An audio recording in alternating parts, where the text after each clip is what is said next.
Welcome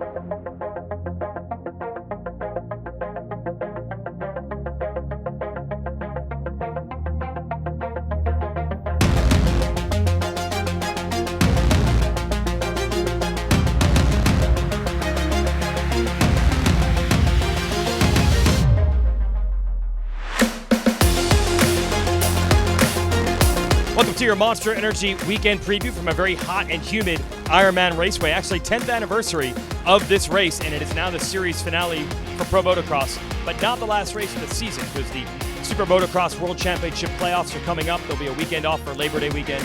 They'll be racing in September, starting in Charlotte. So that's going to throw a little wrench in things. We already know the terms of this series. Jet Lawrence working on a perfect season.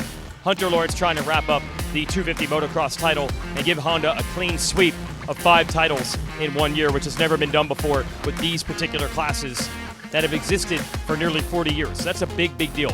We had a press conference earlier today to ask about that. We did grab a couple other riders. We'll get some insight from Justin Cooper, who is the maybe one rider left who could stop Honda from sweeping all these titles, and also his teammate Dylan Ferrandis, who has been coming on strong as of late and does still have those playoff races to try to make this season a good one. We'll talk about that. And because of the playoffs and riders trying to score points and make sure they get in, Josh Hill's back in action this weekend. So let's talk to those riders and a few others with your weekend preview. All right, Josh, no one really expected you to make a return back to the outdoors. Kind of take me through that bubble fight for the SMX playoffs and how that influenced your decision to come and race the last round. Yeah, I raced Washougal, and I was hoping to score a few more points at Washougal, but just had some bad starts, and I just didn't really prepare much for the outdoors. I've been kind of busy with my own stuff with Big Hill Jam and the WSX stuff, so didn't get as much preparation as I liked. But Jose Butron and Phil Nicoletti started to creep in on me. I was driving home from Oregon back to North Carolina, and it just I grabbed one of my childhood buddies, said, hey, let's road trip across the country, go race Ironman. Got some Guns N' Roses tickets on Tuesday, and then I got to fly to Europe, and he'll fly home. So just, come out, try to do the best I can, suffer for an hour and 10 minutes because the preparation isn't there, so I'm going to have to really dig deep to score some points. So kind of in the community, you're known for pretty much being a super verse rider. You're good at a lot of different disciplines within the sport. Take me through how that would help with kind of SMX being this hybrid track. No one really knows exactly what to expect heading into it, but you've been around the block, you've done a lot of racing. So take me through how that would play into maybe helping you out in that.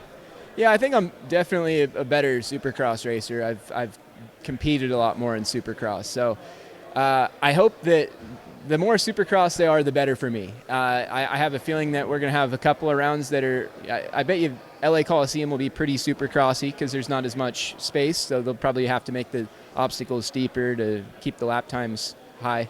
So, I don't know. It's going to be interesting. I've got a few different sets of suspension.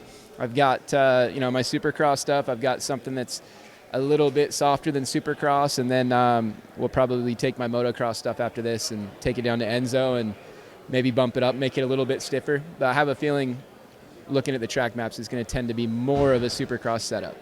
Justin, headed into SMX, obviously going to wrap the 250 career up. Is there a sense of wanting to go out on top or kind of having less to lose? Obviously, you want to make a super good impression for the 450 career, so kind of take me through SMX wrapping up the 250 career.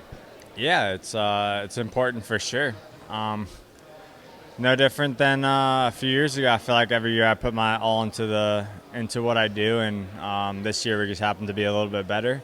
It's a bummer we had the incident at High Point, but I think everyone's been dealt their share of bad luck, so we're going to wrap this thing up tomorrow, one round to go here, and maybe luck will be on our side there, but if not, still going to head into the SMX playoffs with, the goal of ending it on top. It's a new championship. It's a new, I guess, new things are available there. I mean, another full championship is cool. We got a lot of bonus money on the line, and being my last 250 races, it's going to be important for me to end it on top, and from there just head into the 450 class, and that'll be a new era for me. All right, Joe, I don't think speed was ever a question in anyone's mind. Finally had that really, really good ride at Budds Creek, led some other race, got a really good start. That's got to build the confidence coming into the SMX round. So kind of take me through that weekend and how that builds your confidence headed into the playoffs.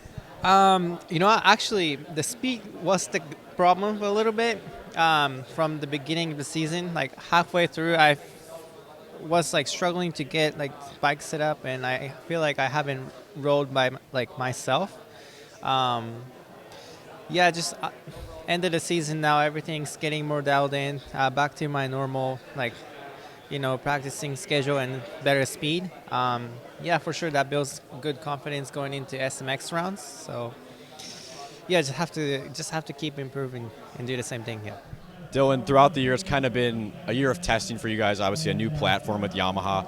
Take me through how that's been, and obviously we're starting to find a solid setup towards the end of the year here, and how that's going to transfer into SMX testing. We had a better idea with the bike in Supercross, but outdoors is a little bit more questionable. So how do you feel coming into SMX as far as confidence with the bike? It was difficult, very frustrating at the beginning, but then we found good setup. But yeah, it's never easy. You have to try until you find something you like.